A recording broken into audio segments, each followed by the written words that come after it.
November 74, age 9. Kevin Hicks, March 86, age 16. Mark Garvey, March 87, age 50. Nicola Payne, December 91, age 18. Yumura Wa Habiman, May 91, age 16. Ben Needham, July 91, 21 months old. Carmel Finesh, May 98, 16. Sean Ryan, September 98, 16. Donald Gwynn Lewis, October 98, age 16. Adam Alexander, November 99, age 38. Matthew O'Reilly, January 99, age 29. Dejani Kailunda, June 99, age 1. Swilia Paulette, December 2000, age 3. Sarah Benford, March 2000, age 13. Patrick Warren, December 06, age 11. Ashia Jabi, January 06, 10 months. Luke Durbin, May 06, age 19. Melissa Mahone, September 06, age 13. That was the names of just a small fraction of the many thousands of people who are missing in this country today. It was read by the grandfather of Luke Durbin, missing since 2006. Nikki Durbin, Luke's mother, and Valerie Nettles, mother of Damien Nettles, who's been missing from the Isle of Wight since November 1996, organised the March for the Missing, held last Wednesday in central London to highlight the challenges that the families of the missing are having to face. I asked Nikki Durbin to tell me about the aims of the march. It's to highlight to all missing people in the UK and UK citizens missing abroad. It's also to try and get the government to actually fund a support group, some sort of practical and emotional group to help the families that are left behind. At present, there's very little support, isn't there, at the moment for families of the missing? Yeah, I mean, there is the charity Missing People, who are fantastic in terms of publicity and stuff like that, but they're limited with their resources to be able to actually offer sort of coping strategies to the families, and we would like a counselling service and just sort of practical support in terms of, not everyone has the know-how or the the sort of resources to do something like start an internet site for their missing loved one. So there's sort of lots of issues that we have, and we feel like it would be a really valuable thing to actually have the families left behind. Some missing people's cases are quite high profile, when others have families struggling to get their person's image on the media and the public eye. Why do you think there's such disparity? Well, I think there's huge sort of gender, age, ethnicity issues. I mean, I know just with Luke, I mean, he was 19 when he went missing, so I still had the hook of him being a teenager, whereas, a lot of the families here, some have lost sort of, their children, but their children have been in their late 20s, I think it's harder to sort of hook with publicity. Obviously with a child, it's very different, and I also think if it's a girl who goes missing, it's easier to get that sort of publicity. Where do families turn to at the moment for practical advice and support? Well, as I said, Missing People are, a charity set up for the families left behind, but they are just limited with their resources.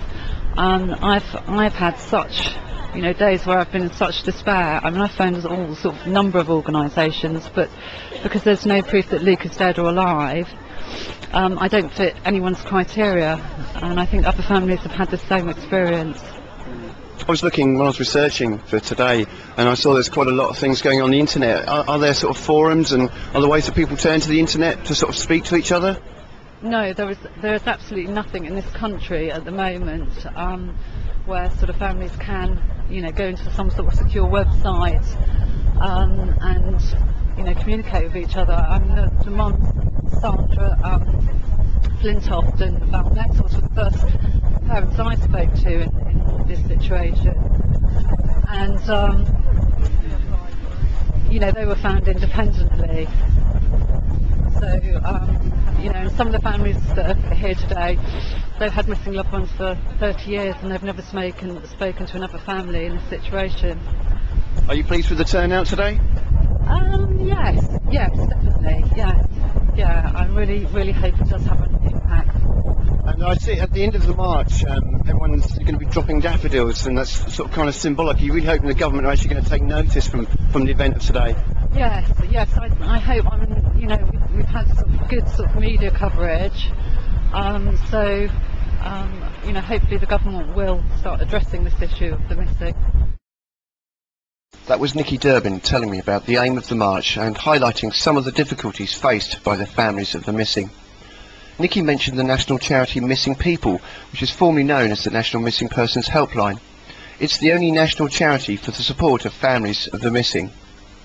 According to government figures, over 210,000 people are reported missing every year. Fortunately, the vast majority of those are reunited in a short period, but actual statistics of those that are still missing is not known. I asked Paul Toohey, Chief Executive of Missing People, to tell me more about the work they do. At the moment at Missing People, we're able to offer a comprehensive 24-hour helpline service. We have a team of caseworkers and case managers who work individually with families of missing, and we also provide a huge amount of publicity to try and provide sightings and reports, which currently enables us to reunite approximately 10 families every week. And what areas would you like to help that you're currently unable to? Well, we think that there actually needs to be a lot more research done into actually discovering the impact that a missing person has on family life. It's obviously incredibly destructive, and it can lead to all sorts of personal, social, medical issues within a family unit when somebody just disappears.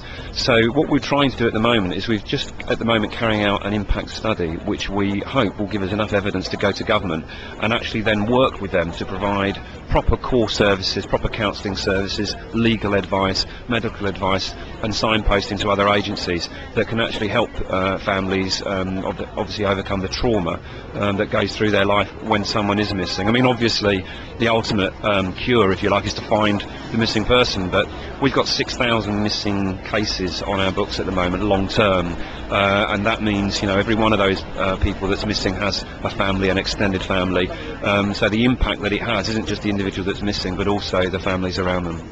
I mean, I heard on an interview that recorded before that thousands of people are actually recorded missing every year. Well, Home Office statistics of actual reports is 210,000 missing reports every year. Now, a lot of those reports will immediately be cancelled out because it will all happen within one day and people will return and then the report is cancelled. But obviously, when it extends past a certain period of time, that becomes a case that maybe the police are involved in, or a case that Missing People is involved in terms of family support. So the actual realistic number, to be perfectly frank, is we just don't know. But we've set up a small division within the charity Missing People to actually work with the police to actually collate the actual statistics, because until you actually have proper core information, you can't really put together some of the strategies to help put in place preventative measures. So we're very, very hopeful that this year we can do that. But even if we do come up with some answers, we really do need government to then be able to provide us with the financial assistance that we will require to put family support mechanisms in place. Which leads me to the question, of course, why are you unable to provide the services that are required, and why people are marching today? We don't have the money.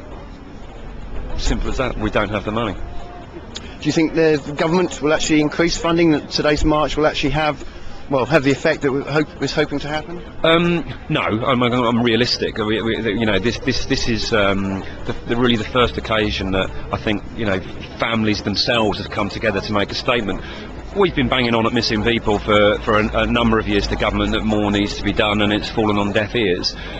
We do have some funding from government for our work in exchanging data with police, and that's great, but I think this public perception is that we're completely government funded and we're part of the government organisation. We're not. We're an independent charity. We spend £2 million every year in supporting families of missing and runaways. We operate the National Runaway Helpline.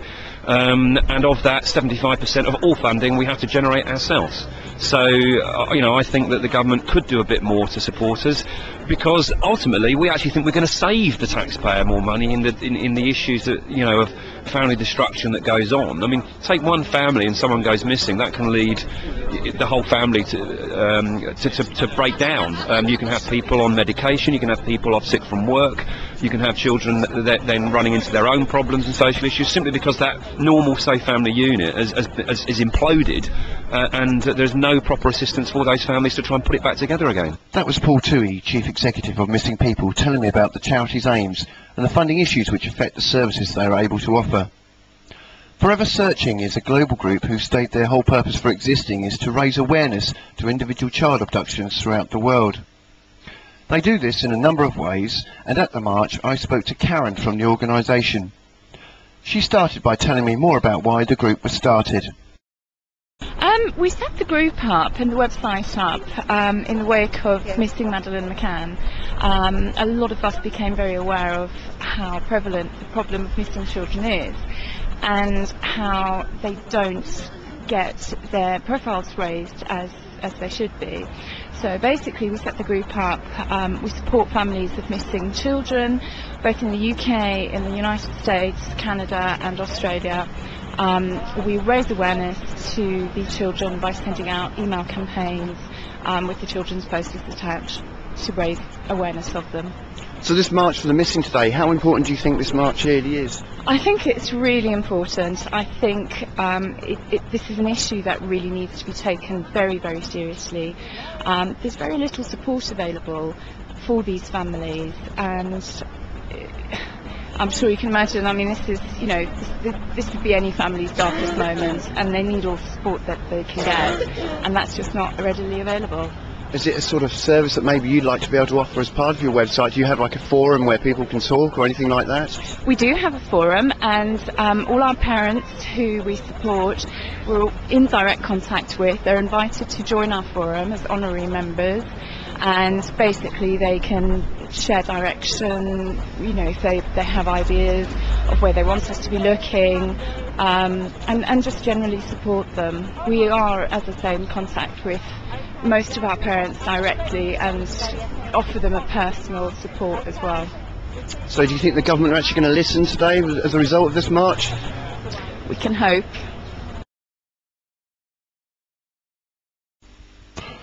That was Karen from Forever Searching telling me about how the group works to highlight the issues of missing children and the support they are able to offer. If you'd like more information about the work of those I spoke to, and to offer your support, whether it be through signing petitions, making a donation or through practical help, here are a few website addresses and telephone numbers where you can get further information. The campaign to find Luke Durbin have a website which can be found at www.findluke.com. Here you can find links to news stories, sign a guest book and download posters to print out. Forever Searching can be found at www.foreversearching.com, which contains details of contacts, information on missing children and how you can help. Missing People, the UK's national charity, have an extensive website at www.missingpeople.org.uk. If you think you've seen someone that is missing, you can call them in confidence on 0500 700 700 or contact them through the website. The charity also runs a confidential runaway service which can be helped in a number of ways. You can call them free on 0808 800 7070. Now if you've missed these details, you can find them on the Ipswich Community Radio forums, a link to which is on the website at www.ICRfm.co.uk.